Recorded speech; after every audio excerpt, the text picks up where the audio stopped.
देश की राजधानी दिल्ली में हमेशा किसी न किसी कारण के चलते हलचल बनी रहती है। अब चाहे हम दिल्ली के सीएम अरविंद केजरीवाल से जुड़े मामलों की बात करें, जिससे तमाम न्यूज चैनल से लेकर प्रिंट मीडिया में खबरें भरी पड़ी रहती है, या फिर सीएम केजरीवाल और दिल्ली एलजीबीके सक्सेना की, जिनके बीच की खींचतान पल भर में सुर्खियां बटोर लेती है। ये तो बात किसी से भी नहीं छुपी है कि दिल्ली के सीएम अरविंद केजरीवाल इन दिनों काफी अलग अलग मुद्दों में फंसे पड़े हैं, चाहे वो पीएम मोदी की डिग्री पर सवाल करने से जुड़ा हो या फिर ईडी द्वारा भेजे लगातार 8 समन्स का। इन सभी मुद्दों से फिलहाल तो सीएम केजरीवाल बाहर नहीं निकल पाए हैं और न ही जल्दी निकलने की उम्मीद है, क्योंकि ईडी द्वारा भेजे गए 8 समन्स का मैटर अब दिल्ली कोर्ट में जा चुका है, जहां ईडी के ऑफिशियल्स ने सीएम केजरीवाल को खूब घेरने की कोशिश की है, लेकिन सीएम केजरीवाल ने उल्टा ही ईडी के समन को इलीगल डिक्लेयर कर दिया है और इसे बस एक पॉलिटिकली मोटिवेटेड स्टेप करार दिया है। खैर, हम आज ईडी से जुड़े मामले की बात नहीं करने आए हैं, बल्कि हम आज दिल्ली से जुड़े ऐसे 2 अहम मुद्दों को आपके सामने लेकर आए हैं जो काफी लाइमलाइट में है।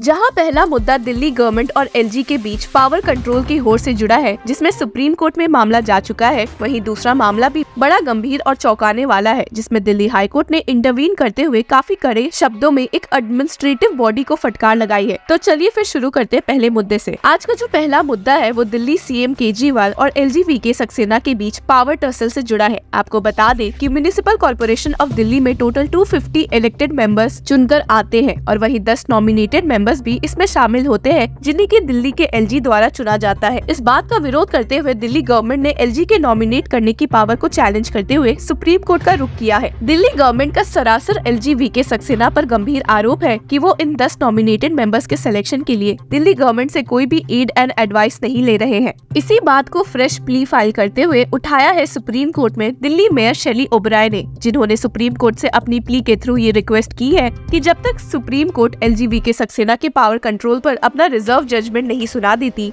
तब तक स्टैंडिंग कमेटी को एज इट इज काम करने की परमिशन दी जाए। आपको बता दूं कि पिछले साल ये मुद्दा ऑलरेडी सुप्रीम कोर्ट जा चुका था। वहीं इस बार एमसीडी में नॉमिनेटेड मेंबर्स के सिलेक्शन का मुद्दा कोर्ट से डायरेक्शन सीख करते हुए लाया गया, जहां दिल्ली आम आदमी पार्टी गवर्नमेंट को रिप्रेजेंट कर रहे सीनियर एडवोकेट अभिषेक मनु सिंघवी। वहीं सुप्रीम कोर्ट बेंच में सीजेआई डीवाई चंद्रचूड़, जस्टिस जेबी पर्दीवाला और मनोज मिश्रा शामिल थे, जिन्होंने इस पे कोई भी हियरिंग न करते हुए मैटर को अर्जन कर दिया and said then we will stand this over for 2 weeks, let us see what happens. इस फ्रेश प्ली की ब्रीफ हियरिंग के दौरान एडवोकेट सिंघवी ने एमसीडी के स्टैंडिंग कमेटी की रिस्पॉन्सिबिलिटीज एरिया का मेंशन करते हुए कहा, the standing committee performs all vital functions and deals with issues including mid day meal scheme needing a budget of ₹5 crore and above. Standing committee न form होने के पीछे का कारण बताते हुए सीनियर एडवोकेट सिंघवी ने कहा, the standing committee has not been set up and one of the reasons could be that the top court has reserved its verdict on the earlier plea. आपको बता दूं, ये फ्रेश प्ली का फैसला mayor द्वारा लिया गया है। The subsequent plea was filed in the top court after the mayor during a special session of the MCD proposed vesting the powers of the standing committee in the house.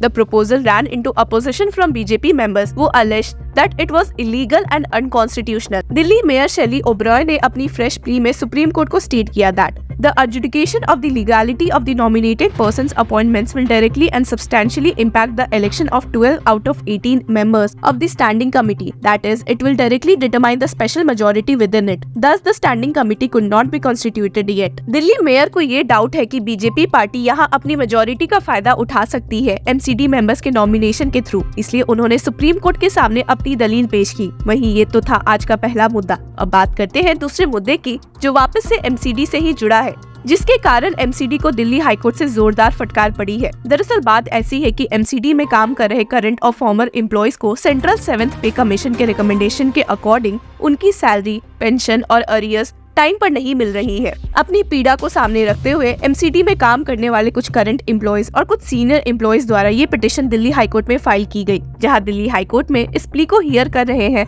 Acting chief justice Manmohan और justice मनमीत प्रीतम सिंह अरोरा। जैसे ही Delhi high court की divisional bench को इस मामले का पता चला, उन्होंने इस पे गुस्से में रिएक्ट करते हुए एमसीडी की ओर से अपीयर हुए दिव्या प्रकाश पांडे को जमकर सुनाया है और कहा कि हमने आपके लिए अब तक बहुत कुछ कर दिया और आपको कई मौके भी पहले दिए हैं ताकि आप अपना ड्यू खत्म कर सके। पर आप अपनी आदत से बाज नहीं आ रहे and stated we have done enough, we are not going to help you anymore now, you are mature people. इसके बाद हाईकोर्ट बेंच यही नहीं रुकी, उन्होंने एमसीडी काउंसिल को वार्न करते हुए कहा कि अगर आप इस प्रॉब्लम से निकलने में केपेबल नहीं है तो हम मजबूरन आपको शट डाउन कर देंगे। Bench stated if you don't pay salaries to your employees and become financially viable we will close you, the constitution has a provision for dissolving you, we will do that, you are inefficient people, you need to be told there is no space for you.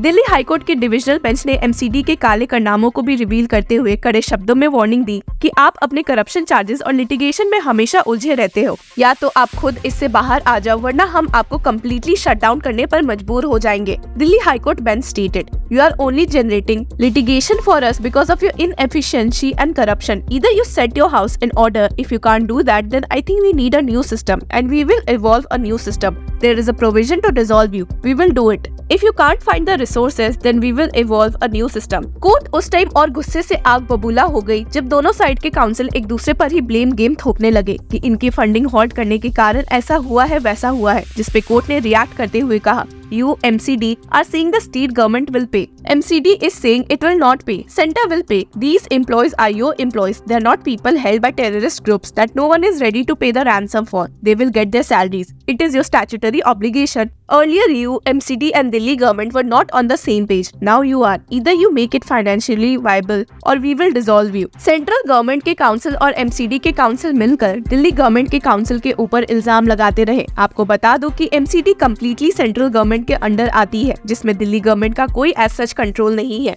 वहीं इसी बात पर warn करते हुए acting chief justice Manmohan ने orally central government council से Delhi municipal corporation act के section 490 के तहत शो कॉज नोटिस का जवाब मांगा है। आपको बता दो कि सेक्शन 490 डील करते हैं कॉर्पोरेशन के डिसोल्यूशन से। वहीं जब कोर्ट की फटकार पड़ी तो दोनों साइड के काउंसिल की अकल ठिकाने आई और दोनों साइड के काउंसिल से रिक्वेस्ट की कि वो उन्हें एक मौका और दे ताकि वे इस मुद्दे को सुलझा सके, जिस पर रिएक्ट करते हुए दिल्ली हाईकोर्ट के डिविजनल बेंच ने इस मामले को 28 मार्च तक के लिए अडजर्न कर दिया। आपको बता दूं कि एमसीडी के काउंसिल ने कोर्ट से कहा कि उन्होंने जनवरी तक की सैलरी एमसीडी एम्प्लॉइज को दे दी है, फरवरी की सैलरी भी वो एक हफ्ते में कर देंगे। They said that after the unification of the 3 municipal corporations of the city, the civic body is in a much better shape and a policy decision has been taken that rupees 15 to 20 crores will be taken out from the kitty every month to clear the arrears. MCD और Delhi state के council ने एक बार उम्मीद भरी निगाहों से court से request की कि वे उन्हें एक ऑर्डर के माध्यम से मीटिंग करने को कहे, जिस पे रिएक्ट करते हुए हाईकोर्ट ने कहा कि वो ऐसा कोई डायरेक्शन नहीं देंगे क्योंकि वो पिछले 7 साल से इस मैटर को यूं ही देख रहे हैं। ये तो पूरी तरह से एमसीडी पर डिपेंड करता है कि वो कैसे खुद को इस फाइनेंशियल मेस से निकाले। And said you fix a meeting on your own. अब नेक्स्ट डेट ऑफ हियरिंग पर देखना होगा कि इस मैटर पर क्या ट्विस्ट एंड टर्न्स देखने को मिलते हैं। Till then keep following Law Chakra for more such legal updates.